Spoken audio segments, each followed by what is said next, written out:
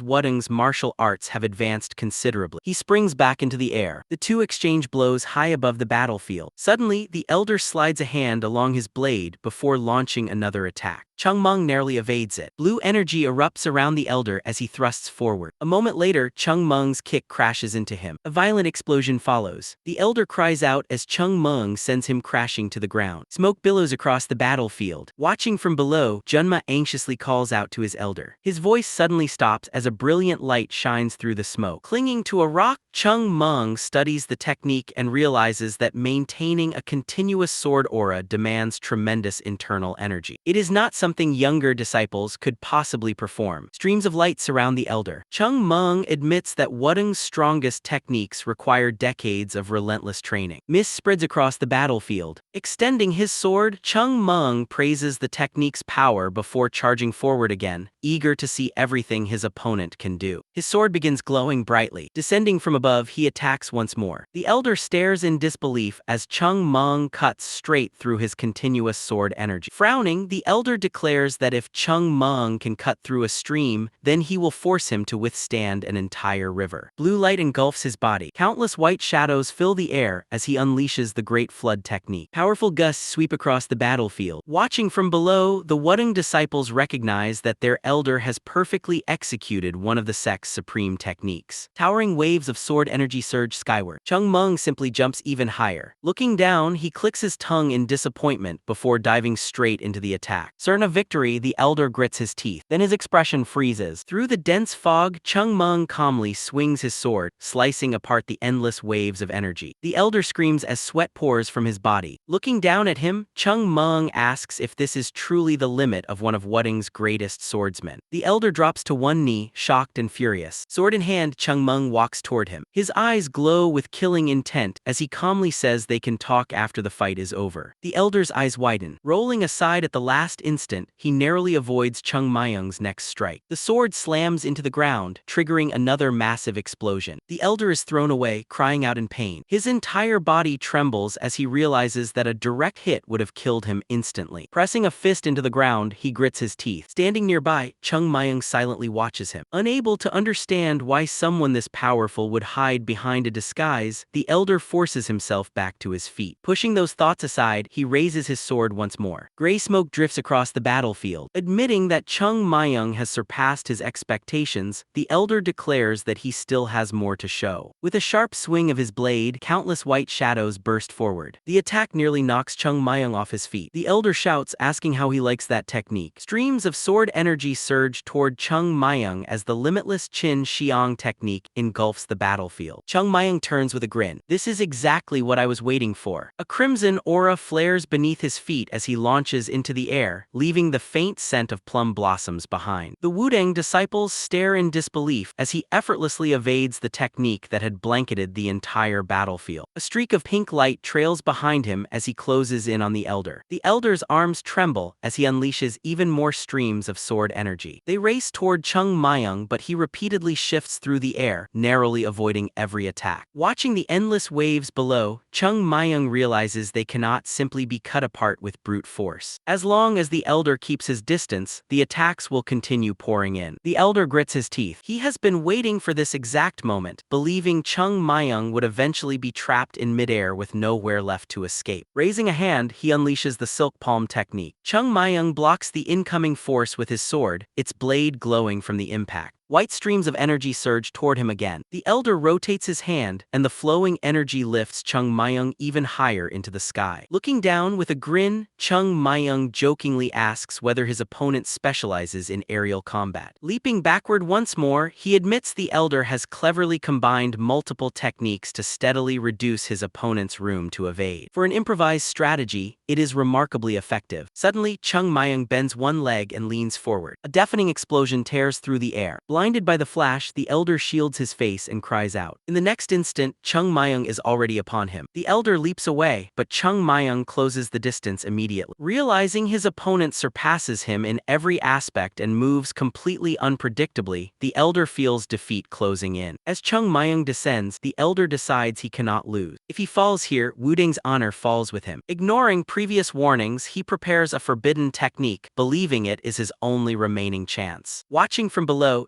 Jin Hyun raises his hands in alarm. The elder assumes a stance, extends one arm and raises his sword. Crossing his arms, he unleashes the Sage Sword technique, the symbolic pinnacle of Wudang's swordsmanship. The disciples recognize it instantly and watch in horror. The elder declares it to be the ultimate expression of Wudang's legacy. The two opponents rush toward each other. Sweat pours down the elder's face as the Wudang disciples desperately shout for him to stop. Their swords collide. A massive explosion shakes the mountains. The elder's eyes widen frozen in disbelief. Before he can recover, Chung Myung breaks through the technique with a single swing. Questioning why the elder resorted to such a reckless move, Chung Myung presses forward. The elder loses his balance and begins falling. Closing the gap, Chung Myung tells him he would have lost even with ordinary techniques. As he strikes again, he demands to know why the elder relied on a technique he had not even mastered. The elder crashes downward. Chung Myung rapidly follows. The impact twists the elder's body, and a loud crack echoes through the battlefield. Blood pours from his nose as he realizes he would have been defeated regardless. Landing on the ground, Chung Myung asks how anyone could expect to grow stronger by using advanced techniques without first mastering the fundamental. He scolds the elder for wasting so many years without learning such a simple lesson. Panicking, the elder realizes he has to survive somehow. As Chung Myung swings again, the elder desperately prays for even a single mistake. He hastily raises his sword to protect himself. The blades collide. His eyes widen in shock. Instead of following through with the sword, Chung Myung punches him squarely in the jaw and calls him an idiot. Blood sprays from the elder's mouth as he crashes to the ground. The Wudang disciples stare in stunned silence as their master falls. Standing over him, Chung Myung asks why he kept protecting his head when that was never the real target. He tells the unconscious elder to consider it a valuable lesson. Then he orders him to get up and keep his promise about revealing the location of the sword tomb. After scratching his head, Chung Myung realizes the elder will probably remain unconscious for at least 3 days. Jin Hyun's jaw drops in disbelief. Covered in cold sweat, he freezes as Chung Myung motions him over. Nervously stepping forward, Jin Hyun stands before him. Chung Myung calmly asks him to tell everything he knows about the sword tomb. Jin Hyun lowers his head with a deep frown. Seeing his silence, Chung Myung asks why he has stopped talking. Jin Hyun clenches his fist, knowing a single blow would end everything. His face turns pale when Chung Myung says that if the disciple will not speak, then his master will. Grabbing the unconscious elder by his robe, Chung Myung lifts him up. He remarks that he understands not every problem can be solved with violence. Then his eyes turn cold as he adds that most of them can. According to him, once someone is beat, they either get back up or they die. Cold sweat runs down Jin Hyun's face as he silently watches his unconscious master. Standing beneath the night sky, Chung Myung asks why Wudang is robbing graves. Jin Hyun hesitantly asks if he is really going to beat the elder again. Holding the unconscious man in one hand, Chung Myung asks if he means this person. He shakes the elder and says he will leave him alone as long as the disciple cooperate. Realizing he has no choice, Jin Hyun tells Chung Myung to do whatever he wants. Chung Myung then asks why Wudang is searching for a grave. Jin Hyun explains that it belongs to the traceless sword. Hearing the name, Chung Myung immediately recognizes it and asks if it is truly that legendary swordsman. He recalls that 200 years ago, the traceless sword was considered the greatest master of his era. When Jin Hyun confirms it, Chung Myung asks why Wudang is so desperate to find his tomb. Jin Hyun admits that the sect has been searching for it. Calling them grave robbers, Chung Myung questions why they would go that far. Jin Hyun explains that a thief recently broke into one of Wudang's storehouses. During the investigation, they recovered a treasure map. The map indicated that the traceless sword's tomb was somewhere near Nanyang. Chung Myung quickly pieces everything together. Wudang only knew the general location, not the exact site. Unable to search openly without attracting attention, they chose to seize control of the Huashan-Sekte and quietly search the entire region. Although the explanation makes sense, Chung Myung still finds it strange that Wudang would go to such length for one ancient tomb. He asks what is supposedly hidden inside. Jin Hyun hesitates again. Chung Myung shakes the unconscious elder and warns him not to hide anything. He promises that if Jin Hyun tells the truth, both of them will be allowed to leave safely. Jin Hyun finally explains. The traceless sword was known as the sword thief. He mysteriously appeared, challenged the greatest swordsmen of every generation, and claimed their swords whenever he won. No one ever defeated him. After his death, rumors spread that every legendary sword he collected had been buried with him. It was also believed that his tomb contained all of his secret technique. According to the legend, whoever discovered the tomb could surpass all human limits and conquer the martial world. After hearing enough, Chung Myung waves his hand, saying he understands. He concludes that it sounds like nothing more than an old legend. However, Wudang must have found evidence convincing enough to act on it. His expression turns serious as he asks whether that is the whole story. Jin Hyun insists that their only objective was to locate the tomb. Without warning, Chung Myung slaps the unconscious elder across the face. Jin Hyun jumps in shock. Chung Myung shouts for the elder to wake up because his disciple is clearly talking nonsense. Jin Hyun desperately insists that he has already revealed everything. Stepping closer, Chung Myung stares him in the eyes and asks whether he honestly thinks he is stupid. Chung Myung releases Jin Hyun and asks whether he is still hiding something. Narrowing his eyes, he stares straight at him. Jin Hyun screams in panic as Chung Myung punches his unconscious master again, trying to wake him up. Dust billows into the air as Chung Myung scoffs that if the legendary Yak Xian heard such lies, he would climb out of his grave just to knock some sense into them. He lands another blow on the elder and loudly criticizes him for raising such an unreliable disciple. Terrified that his master might actually die, Jin Hyun freezes in horror. Chung Myung raises his fist and says he can already see through the boy's lies. He points out that Wudeng came all the way here for a reason, yet instead of searching for the sword tomb immediately, they wasted time manipulating other people. Gray energy gathers around his fist as he declares they should pay for toying with innocent lives. Jin Hyun's face turns pale. Blood trickles from the elder's nose as Chung Myung swings another punch. Before it lands, Jin Hyun desperately shouts Yak Xian's name. The wind sweeps through the forest as Chung Myung stops his fist inches from the elder's face. The unconscious man drops to the ground. Chung Myung immediately asks what he just said. Jin Hyun raises his hands and admits that their true target is Yak Xian. Frowning, Chung Myung confirms he means the legendary physician who lived 200 years ago. The moment Jin Hyun nods, Chung Myung's eyes widen. He recalls that a single pill created by Yak Xian was said to be capable of bringing the dead back to life. A laugh escapes him before he bursts into loud laughter. Everything suddenly makes sense. Remembering Yak Xian's reputation, Chung Myung recalls that he was considered the greatest pill master in history. Even a single one of his pills was once valued beyond measure. A century earlier, a mere rumor that one of his pills had resurfaced caused countless masters to slaughter each other trying to obtain it. Realizing the tomb could contain Yak Xian's pills and even his alchemy manuals, Chung Myung's expression turns intense. Jin Hyun trembles when Chung Myung asks whether the sword tomb is actually Yak Xian's tomb. Knowing he can no longer hide the truth, Jin Hyun gives in. He explains that although Yak Xian was revered as the greatest physician in Murim, he was actually a poor swordsman. He only defeated his opponents through overwhelming physical strength. Because of that, many doubted whether he was truly a physician at all, and countless rumors surrounded his name. Only after his death was his true identity finally revealed, and even now that secret is known to only a handful of sects. Jin Hyun insists that this is everything he knows. Looking at his bloodied master lying on the ground, he pleads for them to be spared. Patting his own chest, Chung Myung replies that he always keeps his promises. He says he will let them leave. Just as Jin Hyun begins to relax, Chung Myung stretches out his hand and demands the map. Jin Hyun stares at him in disbelief, protesting that handing over the map was never part of their agreement. Chung Myung shrugs and says that without the map, the disciple's story is worthless. In that case, the agreement no longer matters. He points out that if Wudeng keeps the map, they will continue chasing the tomb while he gains nothing. That is exactly why he intends to take it. Jin Hyun argues that this is unfair. Frowning, Chung Myung asks one last time whether he is going to hand over the map. Jin Hyun angrily calls him a Taoist. Chung Myung only smirks, amused that those words are coming from him. Without warning, Chung Myung raises his leg and stomps the ground. A deafening boom echoes through the forest. Jin Hyun looks around in shock. Pointing toward the dark woods, Chung Myung gives him a choice. He can hand over the map, return to Wudeng, and bring everyone back here, or he can stay buried in the ground up to his neck. The unconscious elder lies motionless while Jin Hyun collapses, trembling in fear. With a calm expression, Chung Myung remarks that Taoists are supposed to abandon worldly desires. After leaving, he walks down the mountain studying the map. A strange red pattern covers it, and he realizes he will have to decipher the code before finding the tomb. Smiling confidently, he reminds himself that he is the greatest swordsman in Huashan's history, so solving it should not be impossible. He stares at the map, brings it closer, then even closer before finally throwing up his hands in frustration. None of it makes any sense. There is not even a clue pointing toward the tomb. Crossing his arms, he briefly considers asking his companions for help. Picking the map back up, he realizes Wudeng will never stop chasing him now that he has it. He also knows he is still not strong enough to fight the entire sect. Even if he buys himself time, he has no more than 4 days. That means he must find the tomb before the other treasure hunters. Thinking about the rumored elixir of immortality, he believes obtaining its recipe could help Huashan flourish once again. Patting his stomach, he decides to eat first before worrying about anything else. With that, he leaps into the night. Meanwhile, at the Shadow Sect, one disciple tells the others that Chung Myung probably went after the Wuding disciples and should be somewhere near their camp. Jang immediately turns around. Baekjun asks